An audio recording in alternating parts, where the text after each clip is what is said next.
Isa sa mga pangarap ko, ang mabili ng sapatos si Baby Loves. Wala kasi akong pera, yung nasa Pilipinas pa ako dati. At ngayon, gagawin ko na yun, dito sa Canada. Yo, what's up mga babayan? Dahil nga naudot yung plano namin, nabilang ko siya ng Jordan 1 o kahit anong Jordan shoes. O kahit anong sapatos na magustuhan niya. Bibili na namin ngayon. Kasi hindi kami nakabili sa Halifax kung naalala niyo yung huling vlog namin. Pero may nakita si Baby Loves na mga sapatos sa Facebook, no babes?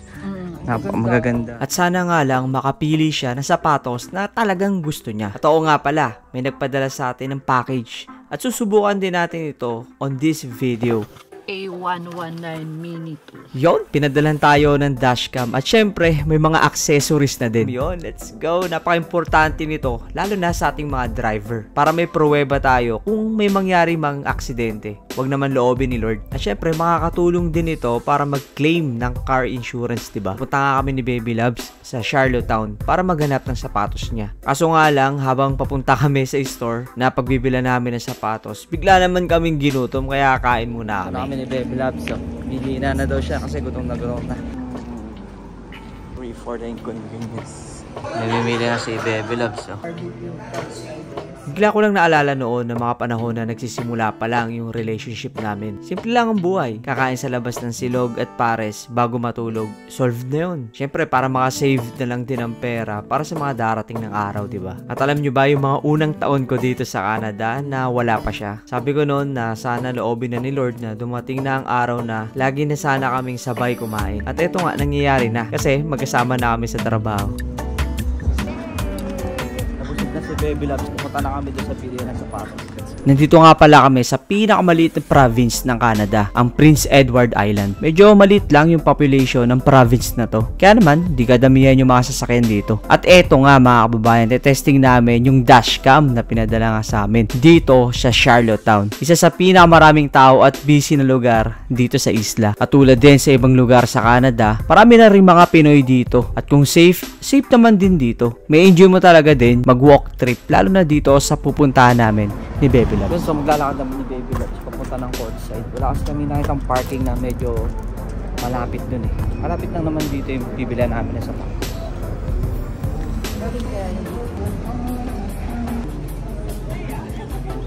So dito na kami pupunta ni Baby Loves.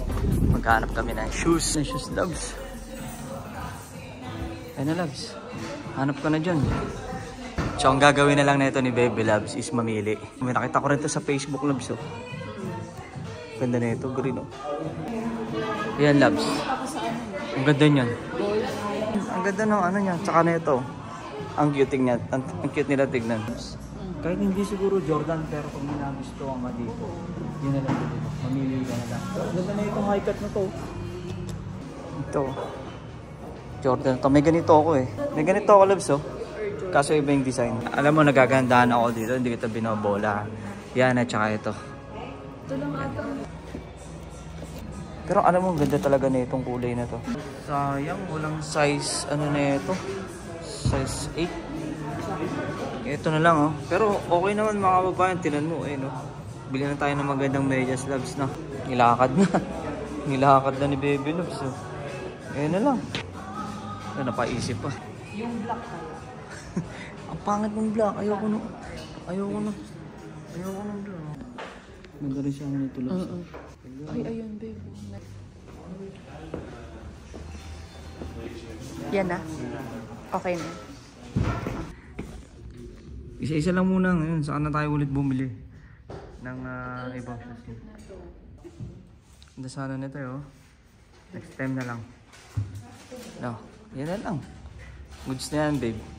Sa'yo, tinan mo. Yung kanina tinulugan na nga lang ako sa kotse nito eh. Kasi gutom na. Iniisip pa niya kung anong bibili niya sapatos. Pero ayan na. Babe, ewan ko kung maniniwala sila, babe, ha? Kasi ukay-ukay lang to. Nabili namin sa ukay-ukay yan. $12 lang. Pakita mo nga sa kanila, babe. Isang pasilip. Sheesh. Tinan mo. Okay na suotin. Walang medyas, no? Yun, natupad ko nga yung isa sa mga promise ko kay Baby Loves na mabilan siya ng sapatos. Jordan 1. Ewan ko kung kailan ako bibilan nito pero sa kanila siguro. Sa susunod meron pa akong bibili. Ha? Yung gusto kong sapatos. Tama ka na. Siyempre, bibili din ako ng para sa akin. Pero, hindi ko lang alam kung kailan. Uwi na nga kami ni Baby Loves. Hindi ko lang alam, pero nag-enjoy talaga akong mag-road trip dito sa lugar namin. Siguro dahil na lang din sa mga old buildings tsaka houses na madadaanan mo dito. At isa sa mga nagustuhan ko dito sa dashcam na pinadala sa amin ay yung stability at quality ng video. Gulat nga ako na pagka-playback ko ng mga kuha niya, hindi shaky o magalaw at maganda ang kuha niya. Pwede din ito pangkuha ng magagandang views habang nagro-road trip. At yung quality ng video nito sa gabi, the best. Bagay na napakahalaga talaga. At yun nga, nag-decide na lang din ako na ibigay ito kay Papa Bay kasi alam ko na mas kakailanganin niya ito kaysa sa akin. Excited at natuwa nga siya nung sinabi kong ibibigay ko sa kanya yung dashcam. Sakto lang din kasi si Papa Bay nagka-carpool na mga kababayan natin. Katrabaho ni Mama papunta sa work. Kaya naman masasabi ko na talagang magagamit to ni Papa Bay. So itong dashcam nga pala na to, pinadala sa atin nung company na to. Big shoutout nga pala sa company na to kasi yun, pinagkaloob nila sa atin to para i-review o endorse dito sa channel natin. At oo nga pala mga babayan, malapit na yung winter dito. Yun. Syempre gusto din namin ni Papa Bay na masubukan itong dashcam na to pag nag-snow na talaga ng malakas dito. Titignan natin yung quality ng video kung panalo ba. At kung gusto mo din gumamit, bumili ng malupit ng dashcam na to, ilalagay ko na lang din yung link sa description ng vlog na to. Check mo na lang pagkatapos ng video na to. At abangan nyo nga rin pala mga babayan na may bibili na akong shoes para sa akin yon. Syempre, comment down below. Suggest naman kayo mga babayan kung ano magandang shoes para sa akin. So sana na-enjoy nyo itong vlog na to mga kababayan. So sa next vlog na lang, stay safe and God bless sa lahat. God first.